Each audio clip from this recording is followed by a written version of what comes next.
Hello dear student, education TWS पे आप लोगों का मैं बहुत बहुत स्वागत करती हूँ और उम्मीद करती हूँ कि आप सभी बेहतर होंगे, स्वस्थ होंगे, मस्त होंगे। तो डियर स्टूडेंट, आज हम पढ़ने वाले हैं कक्षा 9 की NCERT बुक को, होम साइंस की लेसन 4 को, जिसका नाम है गृह अर्थव्यवस्था में परिवार की मूलभूत आवश्यकताएं क्या होती हैं। तो इसके बारे में हम देखेंगे, ठीक है। और डियर स्टूडेंट, पीछे कई दिनों तक क्लासें अपलोड नहीं हो पाई हैं, मैं कुछ कामों में बिजी थी, तो उसके लिए सॉरी। और आज से हम देखेंगे अपने क्लास को, होम साइंस की। तो देखिए क्या कह रहा है। प्रस्तावना में कह रहा है कि गृह व्यवस्था को सबसे मुख्य पक्ष गृह विज्ञान प्रस्तावना में देखिए, सॉरी फिर से देखते हैं। प्रस्तावना, गृह व्यवस्था का सबसे मुख्य पक्ष है गृह अर्थव्यवस्था, ठीक है। गृहस्थी की सफलता के लिए अर्थव्यवस्था की सफलता बहुत आवश्यक होती है। भारतीय दर्शन धर्म, अर्थ, काम और मोक्ष के स्तंभों पर टिका हुआ है। तो गृह अर्थव्यवस्था जितनी सुदृढ़ होगी, घर उतना ही सुखी और संपन्न माना जाएगा। घर परिवार में होने वाली सभी आर्थिक क्रियाओं का संबंध गृह अर्थव्यवस्था से होता है। ओके, आर्थिक क्रियाएं उन क्रियाओं को कहा जाता है जिनका संबंध मुख्य रूप से धन के उपभोग, उत्पादन, विनिमय तथा वितरण से होता है। अब आगे देखेंगे गृह अर्थव्यवस्था का अर्थ और उसका परिचय के बारे में, ठीक है। तो देखिए इसमें निकिल तथा डॉर्सी ने गृह अर्थव्यवस्था के अर्थ को कैसे बताया है। तो निकिल और डार्सी के शब्दों में, जिस प्रकार जल के प्रवाह में बांध बनाकर विद्युत उत्पन्न की जाती है, उसी प्रकार धन का प्रवाह परिवार को शक्ति प्रदान करता है। वहीं एस्थर ई प्रीवी के शब्दों में, गृह अर्थव्यवस्था का मूल आधार उपलब्ध साधनों को प्रयुक्त करने की संतोषजनक योजना है। धन सभी आवश्यकताओं को पाने का आधार है। प्रत्येक गृहिणी को यह आशा की जाती है कि वह गृह अर्थव्यवस्था को उत्तम बनाए रखने में अपना योगदान करेगी। अर्थव्यवस्था का वैज्ञानिक एवं व्यापक अध्ययन अर्थशास्त्र के अंतर्गत किया जाता है। और आगे देखिए एफ फेयर चाइल्ड के अनुसार क्या है। तो अर्थव्यवस्था मनुष्य की आवश्यकताओं और उन साधनों का विज्ञान है जिनसे मनुष्य उन वस्तुओं को प्राप्त करता है जो उसे संतोष देती है। इस प्रकार कहा जा सकता है कि अर्थशास्त्र का ज्ञान व्यक्ति की आवश्यकताओं को संतुष्ट करने में सहायक होता है, ठीक है। अब आगे देखिए गृह अर्थव्यवस्था का महत्व क्या होता है। तो देखिए इसके बारे में क्या कह रहा है। तो डियर स्टूडेंट, घर परिवार की समस्त आर्थिक क्रियाओं का व्यवस्थित एवं संतुलित होना ही गृह अर्थव्यवस्था कहलाता है, ठीक है। इस दृष्टिकोण से उत्तम अर्थव्यवस्था का घर परिवार के लिए विशेष महत्व है। यदि परिवार की अर्थव्यवस्था उत्तम है तो परिवार के सभी सदस्यों की अधिकतर आवश्यकताओं को उचित ढंग से पूर्ति होती रहती है और आवश्यकताओं को सुचारू पूर्ति के परिणाम स्वरूप परिवार की सुख समृद्धि में वृद्धि होती है। उत्तम गृह अर्थव्यवस्था के अंतर्गत वर्तमान आवश्यकताओं की पूर्ति के साथ साथ भविष्य संबंधी अथवा आकस्मिक आवश्यकताओं के लिए भी धन बचाकर रखा जाता है। इस प्रावधान के परिणाम स्वरूप परिवार को किसी भी स्थिति में आर्थिक संकट का सामना नहीं करना पड़ता है, ठीक है। इसके अतिरिक्त उत्तम गृह अर्थव्यवस्था के अंतर्गत सूझबूझ पूर्वक व्यय की व्यवस्था की जाती है, अनावश्यक व्यय से बचा जाता है तथा इस प्रकार से बचाए गए धन को उन क्रियाकलापों पर खर्च किया जाता है जो परिवार के रहन सहन के स्तर को उन्नत बनाने में सहायक होते हैं, ठीक है। स्पष्ट है कि गृह अर्थव्यवस्था ही परिवार के रहन सहन के स्तर को उन्नत बनाने में सहायक होती है और गृह अर्थव्यवस्था के सुदृढ़ होने की स्थिति में व्यक्ति और परिवार अपने आप को सुरक्षित अनुभव करता है तथा इसी स्थिति में परिवार की प्रगति एवं बहुपक्षीय सामाजिक सांस्कृतिक विकास के लिए उपाय किए जा सकते हैं, ठीक है। तो ये हमारा था गृह अर्थव्यवस्था का महत्व। अब आगे देखिए गृह अर्थव्यवस्था के सिद्धांत क्या हैं। तो डियर स्टूडेंट, प्रत्येक परिवार की यह इच्छा होती है कि उसकी गृह अर्थव्यवस्था उत्तम हो और उन्हें कभी आर्थिक संकट का सामना नहीं करना पड़े। इस स्थिति के लिए कुछ सिद्धांत प्रतिपादित किए गए हैं जो अग्रलिखित हैं, ठीक है। तो देखिए आगे क्या लिखा हुआ है। आगे सिद्धांत है गृह अर्थव्यवस्था का कि पहला है कि पारिवारिक लक्ष्य निर्धारित हो। तो गृह व्यवस्था के सफल होने के लिए पारिवारिक लक्ष्य निर्धारित होने चाहिए। परिवार के लक्ष्यों को मूलतः दो वर्गों में बांटा गया है, एक तात्कालिक लक्ष्य है और एक दूरगामी लक्ष्य है। ठीक है, परिवार के लक्ष्यों को दो वर्गों में बांटा गया है। कौन कौन से वर्ग हैं? तो एक तात्कालिक लक्ष्य है, एक दूरगामी लक्ष्य है। तात्कालिक लक्ष्य में परिवार के लिए भोजन, कपड़े और दवाइयों की व्यवस्था आती है। वहीं दूरगामी लक्ष्य में मकान बनवाना, बच्चों की शादी आदि को सम्मिलित किया जाता है। यह बात बेहद महत्वपूर्ण है कि परिवार के संचालन में तात्कालिक लक्ष्यों की प्राप्ति पर जोर देना चाहिए। तात्कालिक व दूरगामी लक्ष्यों को ध्यान में रखकर सूझबूझ से व्यय करना चाहिए। ठीक है, आगे दूसरा है विभिन्न योजनाओं संबंधी सिद्धांत। तो देखिए क्या है विभिन्न योजनाओं संबंधित सिद्धांत। कह रहा है कि नियोजन के अंतर्गत परिवार की आय एवं आवश्यकताओं आदि को ध्यान में रखकर विभिन्न योजनाएं निर्धारित की जानी चाहिए। कुछ योजनाएं अकाल्पनिक होती हैं तथा कुछ दीर्घकालिक होती हैं। अल्पकालिक योजनाओं के अंतर्गत भोजन, वस्त्र, बच्चों की शिक्षा, औषधि आदि को सम्मिलित किया जाता है और गृह अर्थव्यवस्था में इन योजनाओं को प्राथमिकता दी जानी चाहिए। आगे है दीर्घकालिक योजनाओं में मुख्य रूप से मकान बनवाना, बच्चों की शादी करना आदि जो है ये सम्मिलित होते हैं। ठीक है, कहने का मतलब ये है कि कुछ योजनाएं अल्पकालिक होती हैं, कम समय के लिए होती हैं और कुछ लंबे समय तक के लिए होती हैं। तो देखिए इसमें दिया है अल्पकालिक योजना के अंतर्गत आपका भोजन आ जाएगा। तो भोजन ऐसा नहीं है कि वो लंबे समय तक रहेगा। और वस्त्र हो गया, बच्चों की शिक्षा हो गई, औषधि हो गई, ये सब अल्पकालिक में आएगा।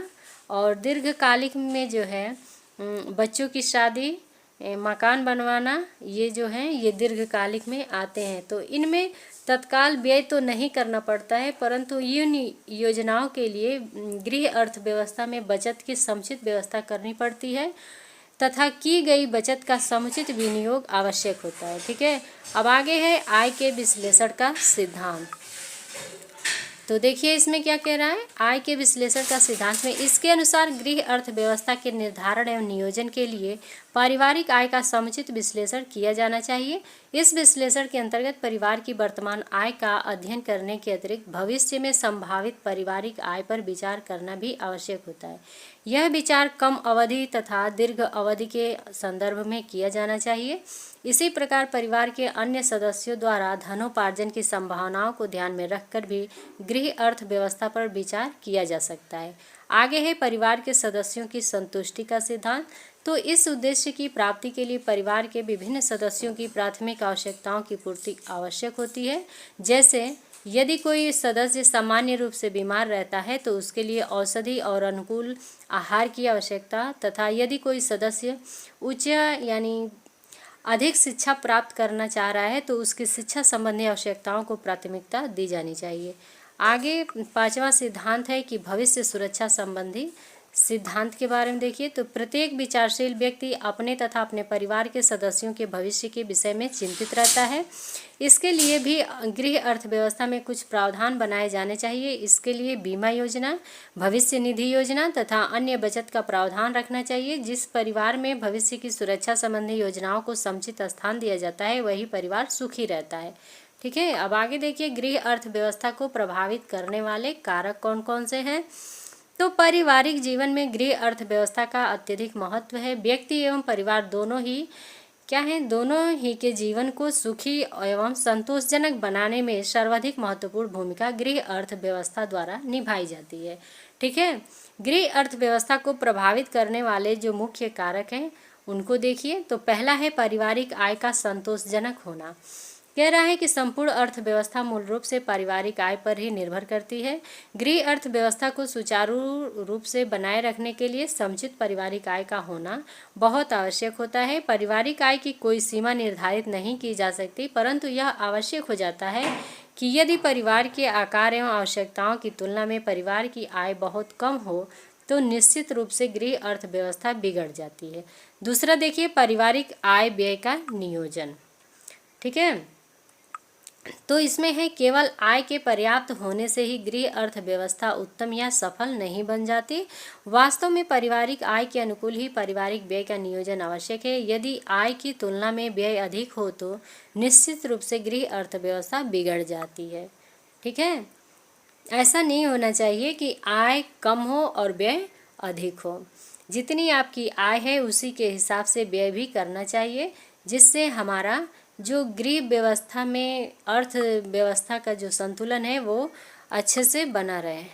अब आगे देखिए, परिवार का आकार भी एक प्रकार का कारक है। परिवार के आकार में परिवार के सदस्यों की संख्या को ही मुख्य रूप से ध्यान में रखा जाता है। सीमित आय की स्थिति में छोटे आकार के परिवार की अर्थव्यवस्था सुचारू बने रहने की अधिक संभावना रहती है। वर्तमान युग में परिवार को छोटा रखने पर अधिक बल दिया जाता है। आगे है परिवार के रहन सहन का स्तर। ठीक है, तो देखिए क्या कह रहा है, गृह अर्थव्यवस्था को सुचारू बनाए रखने में परिवार के रहन सहन के स्तर का भी महत्वपूर्ण भूमिका होती है। यदि कोई परिवार देखा देखी या किसी अन्य कारक से प्रेरित होकर अपने रहन सहन को उन्नत बनाने के प्रयास करने लगता है तो सामान्य रूप से गृह अर्थव्यवस्था बिगड़ जाती है।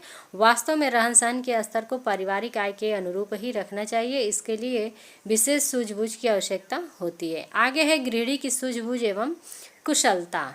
ठीक है, तो देखिए क्या होता है, कुशल गृहिणी पारिवारिक बजट को तैयार करके उसी के अनुसार व्यय करती है। यही नहीं, कुशल गृहिणियाँ पारिवारिक आय को बढ़ाने का भी समुचित प्रयास करती हैं। वे अपनी सूझबूझ द्वारा धन, समय और श्रम की बचत करके गृह अर्थव्यवस्था को सुदृढ़ बनाने में अपना योगदान प्रदान करती है। आगे है परिवार के मुखिया की भूमिका। तो गृह कार्यकलापों एवं नीतियों के निर्धारण में परिवार के मुखिया की भूमिका जो है ये काफ़ी महत्वपूर्ण होती है। आगे है परिवार के मुखिया द्वारा किए जाने वाले आर्थिक जो प्रयास होते हैं उन प्रयासों का गृह अर्थव्यवस्था पर अनिवार्य रूप से प्रभाव पड़ता है। इसके अतिरिक्त यह बात भी महत्वपूर्ण है कि परिवार के मुखिया द्वारा उपार्जित धन का कितना भाग गृह अर्थव्यवस्था के लिए उपयोग में लाया जाता है। यदि परिवार का मुखिया उपार्जित धन का अधिक भाग स्वयं की अनावश्यक आवश्यकताओं की पूर्ति पर व्यय कर दे तो भी गृह अर्थव्यवस्था बिगड़ जाने की आशंका रहती है। सातवां है समय समय पर होने वाले सामाजिक आर्थिक परिवर्तन के बारे में देखिए। डियर स्टूडेंट, ये थोड़ा अपना इस क्या कहते हैं डेटा हाई रख कर देखिएगा, ये अच्छे से दिखाई नहीं देता है, धुंधला होता है। ठीक है, आगे है सातवां, समय समय पर होने वाले सामाजिक आर्थिक परिवर्तन। तो समय समय पर होने वाले सामाजिक आर्थिक परिवर्तनों का भी गृह अर्थव्यवस्था पर गंभीर प्रभाव पड़ता है। समय समय पर समाज में प्रचलित होने वाले फैशन, नए रीति रिवाज, प्रचलन एवं मनोरंजन, नए नए साधन परिवार के सदस्यों को कभी कभी अतिरिक्त खर्च करने के लिए प्रेरित करते हैं। इस स्थिति में परिवार का व्यय बढ़ जाता है। इस तथ्य को ध्यान में रखकर ही प्रायः सुझाव दिया जाता है कि किसी भी परिवार को केवल देखा देखी अथवा होड़ की भावना से अनावश्यक व्यय नहीं करना चाहिए। हमेशा अपनी आय एवं निर्धारित बजट के अनुसार ही व्यय करना चाहिए। इससे गृह अर्थव्यवस्था सुचारू बनी रहती है। आगे है उत्तम गृह अर्थव्यवस्था की विशेषताएं। ठीक है, तो इसको देखेंगे। कह रहा है कि परिवार की सुख शांति एवं समृद्धि के लिए गृह अर्थव्यवस्था का उत्तम एवं सुनियोजित होना आवश्यक है। किसी प्रकार की गृह अर्थव्यवस्था को उत्तम या सफल कहा जा सकता है। या सफल गृह अर्थव्यवस्था की विशेषताएं या लक्षण क्या होते हैं? सफल गृह अर्थव्यवस्था की मुख्य विशेषताएं या लक्षणों का विवरण नीचे दिया गया है। तो देखिए क्या क्या है। मूलभूत आवश्यकताओं की प्राथमिकता।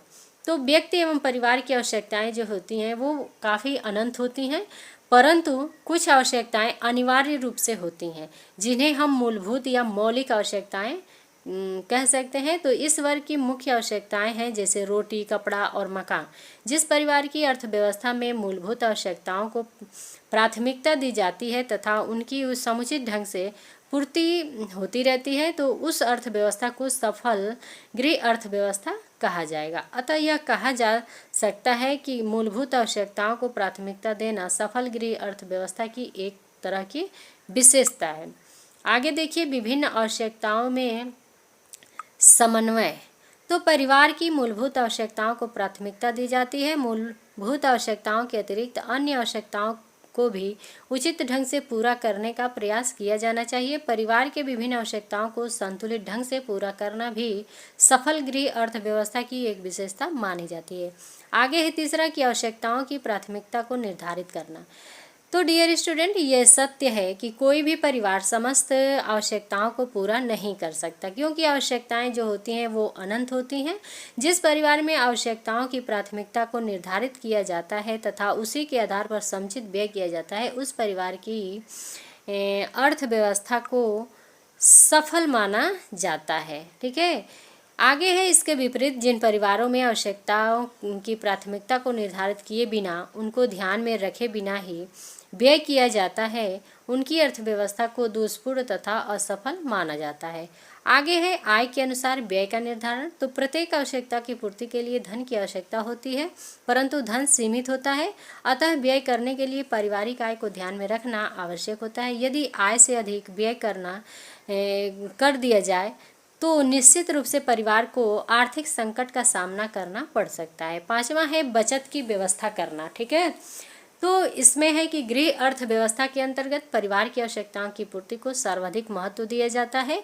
कुछ आवश्यकताएं भविष्य में उत्पन्न होने वाली भी होती हैं, अतः गृहिणी को भविष्य में उत्पन्न होने वाली आवश्यकताओं की पूर्ति के लिए सचेत रहना चाहिए और कुछ न कुछ बचत अवश्य करनी चाहिए। छठा कह रहा है कि पारिवारिक संतोष को ध्यान में रखना, ये भी बहुत ज़रूरी होता है। तो आगे है कि जहां एक और सफल गृह अर्थव्यवस्था में परिवार की अधिक से अधिक आवश्यकताओं की पूर्ति के प्रयास किए जाते हैं, वहीं इस बात का ध्यान रखना भी आवश्यक होता है कि परिवार के सदस्य हर प्रकार से संतुष्ट रहें। यदि परिवार के सदस्य संतुष्ट नहीं हैं तो परिवार द्वारा अधिक व्यय करने पर भी परिवार की अर्थव्यवस्था को सफल नहीं कहा जाएगा। ठीक है, आगे है गृह अर्थव्यवस्था में गृहिणी की भूमिका क्या होती है। तो देखिए, बदलती परिस्थितियों में स्त्री पुरुष दोनों को ही परिवार की आर्थिक व्यवस्था को सुदृढ़ रखने के लिए धनोपार्जन करना पड़ता है। इसमें गृहिणी की भी महत्वपूर्ण भूमिका होती है। गृहिणी की सूझबूझ तथा संतुलित आर्थिक दृष्टिकोण परिवार की अर्थव्यवस्था को उत्तम बना सकता है, तथा इसके विपरीत गृहिणी को अज्ञानता तथा असंतुलित आर्थिक दृष्टिकोण परिवार की अर्थव्यवस्था को बिगाड़ भी सकता है। ठीक है, सामान्य रूप से गृह व्यवस्था का कार्य रूप देने का दायित्व गृहिणी का होता है। इस स्थिति में गृहिणी का दायित्व होता है कि वह परिवार के संपूर्ण व्यवस्था का निर्धारण परिवार की आय को ध्यान में रखकर ही करे। ठीक है, अच्छी गृहिणी का एक गुण माना जाता है कि मित व्ययता पूर्वक खर्च करना चाहिए। ठीक है, अब आगे देखिए, आगे कह रहा है कि कुशल गृहिणियां घर के लिए आवश्यक वस्तुओं को खरीदते समय भी विशेष सूझबूझ से काम लेती हैं। उचित स्थान से कम मूल्य देकर अधिक सेवा देने वाला वस्तु खरीदना ही समझदारी कहलाती है। ऐसा करके कुशल गृहिणियां कुछ धन की बचत कर लेती हैं तथा इस प्रकार से की गई बचत परिवार की आर्थिक व्यवस्था को उत्तम बनाने में सहायक सिद्ध होती हैं। ठीक है, उपयुक्त यानी जो हमने ऊपर पढ़ा है, तो उपयुक्त कार्यों के अतिरिक्त कुशल एवं योग्य गृहिणियां परिवार की अर्थव्यवस्था में प्रत्यक्ष रूप से भी योगदान दे सकती हैं। आजकल पढ़ी लिखी अथवा किसी व्यवसाय का प्रशिक्षण प्राप्त महिलाएं नौकरी करके अथवा किसी व्यवसाय में संलग्न होकर धनोपार्जन कर सकती हैं तथा परिवार की अर्थव्यवस्था को उत्तम बना सकती हैं। कुशल गृहिणियां परिवार की अर्थव्यवस्था को अच्छा बनाने में प्रत्यक्ष या अप्रत्यक्ष दोनों रूपों में योगदान दे सकती हैं। ठीक है, अब आगे देखिए, आवश्यकता का अर्थ एवं परिभाषा। तो इसको देखिए, व्यक्ति एवं परिवार के लिए आवश्यकताओं की पूर्ति का सर्वाधिक महत्व है। संपूर्ण गृह व्यवस्था का आधार परिवार की अधिक से अधिक आवश्यकताओं की पूर्ति ही है। यही कारण है कि गृह विज्ञान में आवश्यकताओं का सैद्धांतिक एवं व्यवहारिक दोनों ही दृष्टिकोणों से अध्ययन किया जाता है। यदि मनोवैज्ञानिक दृष्टिकोण से अध्ययन किया जाए तो व्यक्ति की इच्छाएं ही उसकी आवश्यकताओं के रूप में प्रस्तुत होती हैं। मनुष्य की इच्छाएं असंख्य होती हैं जिनका संबंध उसके शरीर, मन और आत्मा से होता है। व्यक्ति की इच्छाएं उसके मन की उपज होती है तथा वे किसी भी प्रकार की हो सकती हैं, कोई भी हो सकती है।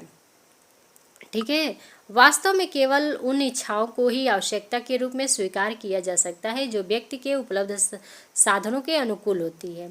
आवश्यकताएं यथार्थ होती हैं, काल्पनिक नहीं होती हैं। तो अतः केवल कुछ इच्छाएं ही आवश्यकता की श्रेणी में आती हैं। ठीक है, जैसे देख लीजिए कि पेंसन ने मानवीय आवश्यकता को इन शब्दों में परिभाषित किया है कि आवश्यकता विशेष वस्तुओं की पूर्ति हेतु एक प्रभावपूर्ण इच्छा है जो उन्हें प्राप्त करने के लिए आवश्यक प्रयत्न या त्याग के रूप में प्रकट होती है। स्मिथ और पैटरसन ने इन शब्दों में स्पष्ट कर दिया है कि आवश्यकता किसी वस्तु को प्राप्त करने की वह इच्छा है जिसे पूरा करने के लिए मनुष्य में योग्यता है और वह उसके लिए व्यय करने के लिए तैयार है। उपर्युक्त विवरण द्वारा आवश्यकता का अर्थ स्पष्ट हो जाता है कि वास्तव में किसी विशिष्ट इच्छा को आवश्यकता के रूप में स्वीकार किया जा सकता है यदि उस इच्छा की पूर्ति के लिए संबंधित व्यक्ति के पास समुचित साधन उपलब्ध हो तथा वह अपनी इच्छा पूर्ति के लिए उपलब्ध साधनों का स्वेच्छा से उपयोग करने के लिए तैयार भी हो। ठीक है, अब आगे है आवश्यकताओं के निर्धारक तत्व क्या है।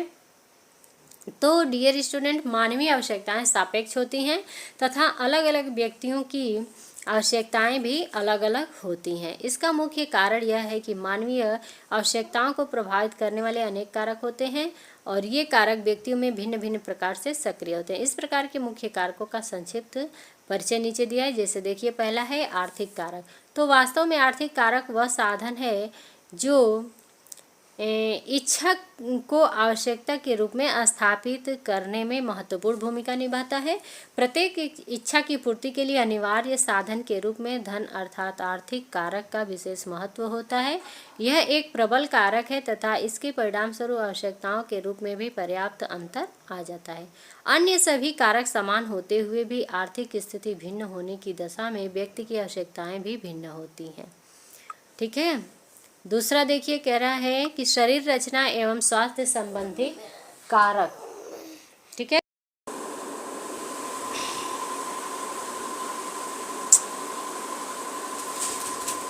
तो डियर स्टूडेंट, शरीर रचना एवं स्वास्थ्य संबंधी कारक मानवीय आवश्यकताओं को मानव की अपनी शरीर रचना तथा स्वास्थ्य भी प्रभावित करते हैं। उदाहरण के लिए, यदि किसी व्यक्ति के पैर में कोई विकृति या दोष हो तो उसके लिए छड़ी या बैसाखी की आवश्यकता होती है तथा जिस व्यक्ति की दृष्टि कमजोर हो तो उसके लिए चश्मे की आवश्यकता होती है।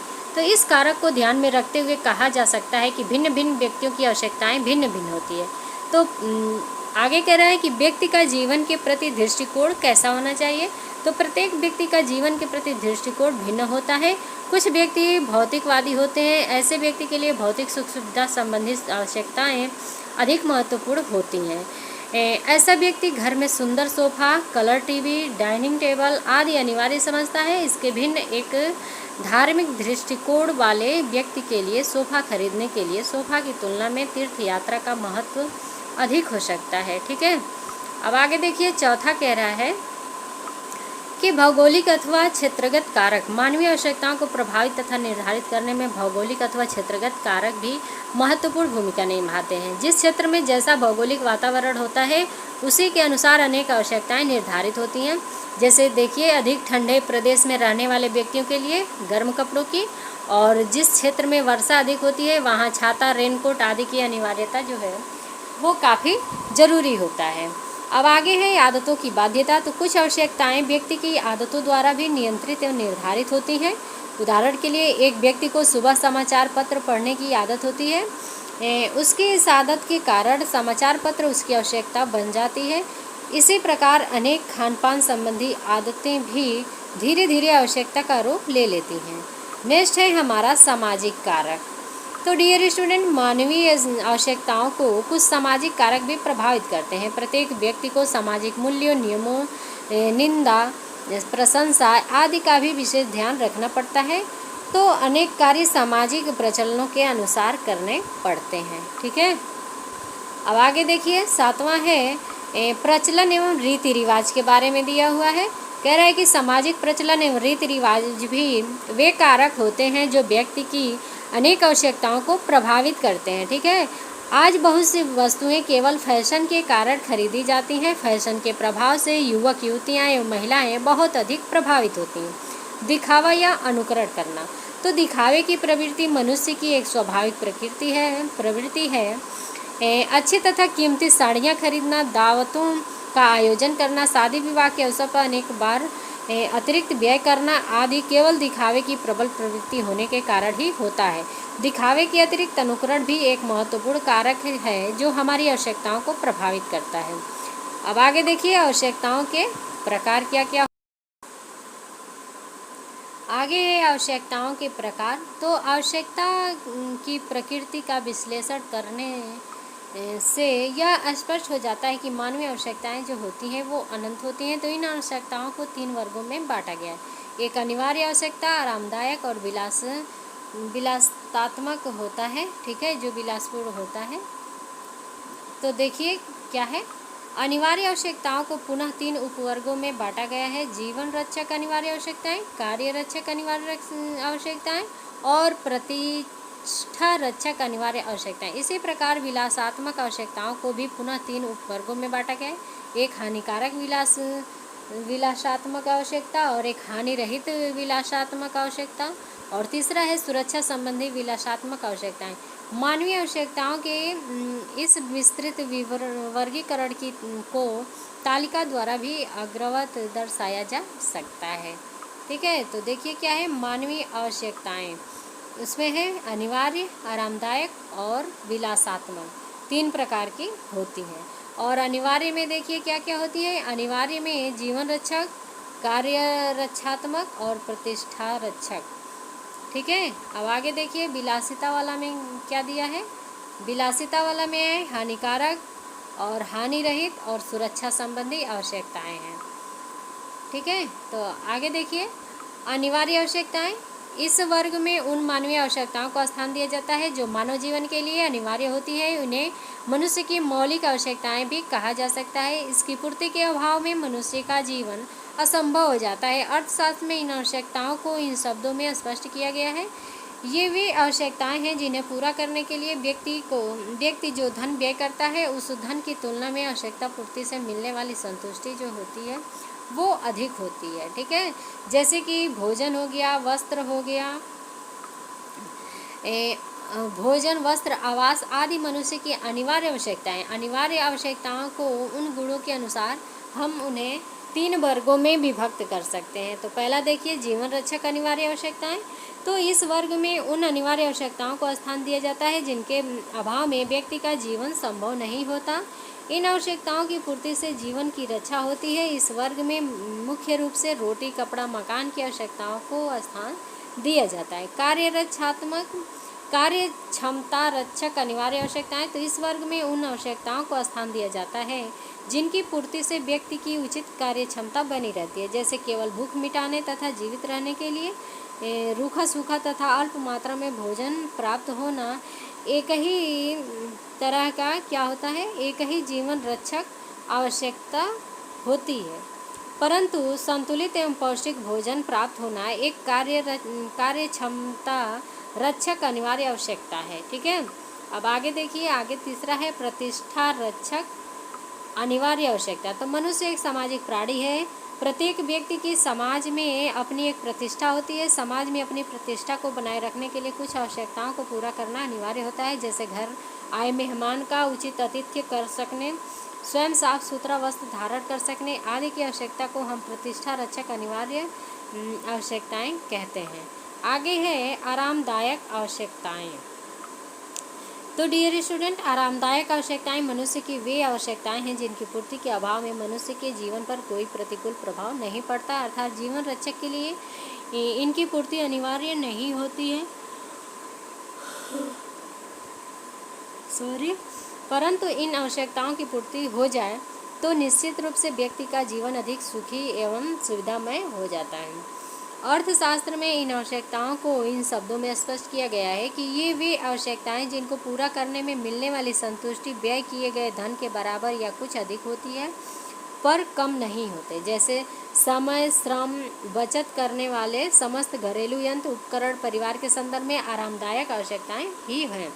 इन्हें अपनाकर घरेलू कार्य शीघ्रता और सरलता से पूरे किए जा सकते हैं। अब आगे है विलासात्मक आवश्यकता। तो इस वर्ग में वे आवश्यकताएं सम्मिलित की जाती हैं जिनका संबंध मनुष्य की विलासात्मक इच्छा की तृप्ति से होता है। ये आवश्यकताएं किसी प्रकार से मनुष्य के जीवन के लिए अनिवार्य नहीं होती। इनकी पूर्ति के अभाव में न तो व्यक्ति के जीवन पर कोई प्रतिकूल प्रभाव पड़ता है और न ही व्यक्ति की कार्य क्षमता घटती है।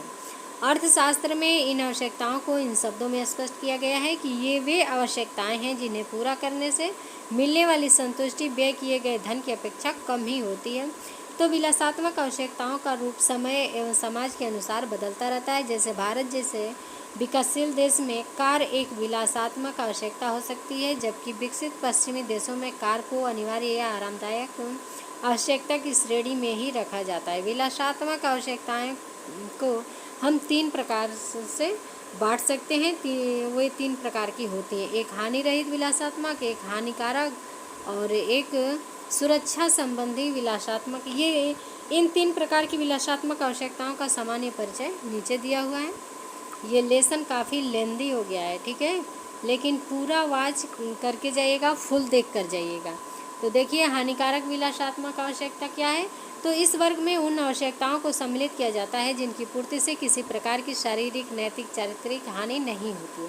जैसे अधिक महंगी कार खरीदना, आलीशान इमारत में रहना, महंगे वस्त्र तथा प्रसाधन सामग्री का प्रयोग करना, ये हानिकारक रहित होते हैं। हानिकारक विलासात्मक आवश्यकता क्या होता है कि कुछ विलासात्मक आवश्यकताएं ऐसी होती हैं जिनकी पूर्ति से शारीरिक, चारित्रिक अथवा नैतिक हानि की संभावनाएं होती हैं, जैसे अत्यधिक शराबखोरी, भोग विलास आदि, ठीक है। अब आगे कह रहा है कि सुरक्षा संबंधी विलासात्मक आवश्यकता। तो कुछ विलासात्मक आवश्यकताएं ऐसी होती हैं जिनकी पूर्ति के लिए व्यक्ति को वर्तमान अथवा भविष्य में एक प्रकार की सुरक्षा का अनुभव होता है। बहुमूल्य गहने या उन संपत्ति का संग्रह इसी वर्ग की आवश्यकता में आता है। इन आवश्यकताओं की पूर्ति से संकट काल में सुरक्षा मिलती है। आगे है आरामदायक और विलासात्मक आवश्यकताओं में अंतर, ठीक है। तो देखिए क्या है, पारिवारिक आवश्यकताओं को 2 वर्ग में बांटा गया है, आरामदायक और विलासात्मक। तो इन 2 वर्गों की आवश्यकताओं में कोई पूर्ण रूप से स्पष्ट अंतर नहीं है। भिन्न भिन्न परिस्थितियों एवं संदर्भ में एक ही आवश्यकता आरामदायक आवश्यकता भी मानी जा सकती है तथा विलासात्मक आवश्यकता भी, अर्थात ये आवश्यकताएं सापेक्ष होती हैं। तो इस स्थिति में किसी व्यक्ति या परिवार के संदर्भ में कहा जा सकता है कि यदि कोई आवश्यकता उसकी सुख सुविधा में वृद्धि करती है तो उसे आरामदायक आवश्यकता माना जाता है। इससे भिन्न यदि किसी आवश्यकता की पूर्ति के परिणाम स्वरूप किसी प्रकार के अहित होने की भी आशंका हो तो उस आवश्यकता को विलासात्मक आवश्यकता कहा जाता है, ठीक है। अब आगे देखिए परिवार की मूलभूत आवश्यकताएं क्या क्या होती हैं। बहुत लेंदी हो गया, एनसीईआरटी बुक है तो इसलिए ये इसमें थोड़ा बहुत डीप में दिया रहता है। वास्तव में परिवार की मूलभूत आवश्यकताओं से आशय उन आवश्यकताओं से नहीं है जो केवल जीवित रहने के लिए अनिवार्य होती है। मूलभूत आवश्यकताएं वह होती हैं जो परिवार के सदस्यों के समुचित विकास एवं उत्तम जीवन व्यतीत करने के लिए अनिवार्य होती हैं। ये एक ही देश में विविध वर्गीय परिवारों के लिए भी भिन्न ही होती हैं। भारतीय समाज के संदर्भ में एक मध्य वर्गीय परिवार की मूलभूत आवश्यकताओं का विवरण निम्न वर्णित है। पर्याप्त एवं संतुलित आहार के बारे में देखिए।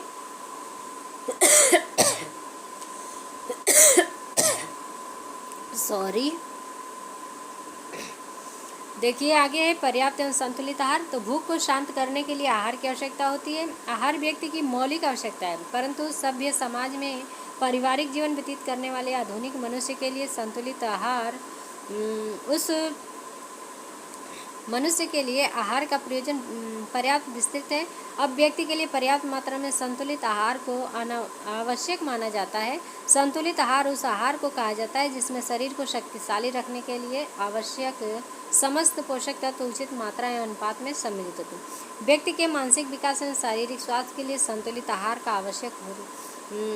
आवश्यक होता है। तो इस तथ्य को ध्यान में रखते हुए पर्याप्त एवं संतुलित आहार जो है परिवार की एक मूलभूत आवश्यकता होती है। आगे कपड़े के बारे में दिया है। तो द्वितीय मूलभूत आवश्यकता जो है वो कपड़ा होता है। तो व्यक्ति की शारीरिक, सामाजिक, मनोवैज्ञानिक तथा प्रतिष्ठा संबंधी आवश्यकताओं की पूर्ति के साधन है। अतः परिवार के प्रत्येक सदस्य को ऐसे कपड़े उपलब्ध होने चाहिए जो कपड़े संबंधी आवश्यकताओं की समुचित पूर्ति करते हैं। आवास संबंधी आवश्यकता देखिए। आवास परिवार की एक मूलभूत आवश्यकता है। इस आवश्यकता की पूर्ति की एक झोपड़ी से भी हो सकती है तथा एक भव्य भवन द्वार भी है। औसत परिवार के लिए ऐसी आवास व्यवस्था आवश्यक है जो उसके शारीरिक एवं मानसिक विकास में सहायक हो। सामान्य रूप से हवा, प्रकाश एवं धूप आदि से युक्त प्रत्येक मौसम में संरक्षण प्रदान करने वाली तथा परिवार के सदस्यों की संख्या के अनुरूप आवास व्यवस्था ही परिवार की मूलभूत आवास संबंधी आवश्यकता मानी जाती है। ठीक है, अब आगे देखिए, आगे है स्वास्थ्य रक्षा तथा चिकित्सा संबंधी आवश्यकता। तो आज के युग में स्वास्थ्य रक्षा के लिए भी अनेक उपाय किए जाते हैं। इसके लिए जहां एक ओर स्वच्छ एवं प्रदूषण रहित वातावरण आवश्यक होता है, वहीं दूसरी ओर विभिन्न रोगों की दशा में समुचित चिकित्सा की भी आवश्यकता होती है। पांचवा है शिशु कल्याण संबंधी आवश्यकता। तो परिवार में बच्चों की समुचित देखरेख तथा शिशु कल्याण का भी विशेष महत्व है। इसके लिए विभिन्न उपाय करने पड़ते हैं तथा धन का व्यय भी करना पड़ता है। आधुनिक नियोजन परिवारों में शिशु कल्याण संबंधी आवश्यकता का भी परिवार की मूलभूत आवश्यकता ही माना जाता है। ठीक है, सॉरी, अब आगे देखिए, थोड़ा सा बचा है बच्चों की शिक्षा संबंधी आवश्यकता। तो डियर स्टूडेंट, आधुनिक परिवार की एक मूलभूत आवश्यकता परिवार के बच्चों के लिए शिक्षा संबंधी आवश्यकता भी है। बच्चों के व्यक्तित्व संबंधी विकास एवं सामान्य सामाजिक जीवन यापन के लिए शिक्षा अनिवार्य है। शिक्षा ही मानव शिशु को सभ्य मनुष्य बनाती है, अतः बच्चों के लिए शिक्षा का विशिष्ट महत्व है। बच्चों के अतिरिक्त परिवार के अशिक्षित प्रौढ़ सदस्यों के लिए भी आवश्यक है। आगे है परिवार के मनोरंजन संबंधी आवश्यकता। तो व्यक्ति के मानसिक स्वास्थ्य तथा समुचित संवेगात्मक विकास के लिए स्वस्थ मनोरंजन आवश्यक होता है। परिवार को अपने सदस्यों को इस आवश्यकता का भी ध्यान रखना चाहिए। परिवार का दायित्व है कि अपने सदस्यों को नियमित एवं संयमित मनोरंजन उपलब्ध कराए। मनोरंजन परिवार की मूलभूत आवश्यकता होती है। ठीक है, सॉरी, आगे परिवार की आय एवं बचत संबंधी आवश्यकता। तो आधुनिक सभ्य समाज में समस्त पारिवारिक आवश्यकताओं की पूर्ति के लिए धन की आवश्यकता होती है। आवश्यकता के लिए आय की आवश्यकता होती है। आधुनिक परिवार में नियमित आय के साथ साथ नियमित बचत की भी आवश्यक माना जाता है। यह बचत परिवार की आकस्मिक एवं भावी आवश्यकताओं की पूर्ति का साधन होती है। ठीक है, तो डियर स्टूडेंट, ये हमारा लेसन 4 जो था समाप्त हो गया। गृह अर्थव्यवस्था के बारे में था। ये मुख्य बिंदु में वही जो हमने ऊपर पढ़ा है उसी को रिपीट किया हुआ है। तो अभी तक चैनल को सब्सक्राइब नहीं किए हैं तो चैनल को सब्सक्राइब करके ही जाइएगा। ठीक है, मिलते हैं नेक्स्ट वीडियो में, तब तक के लिए थैंक यू सो मच।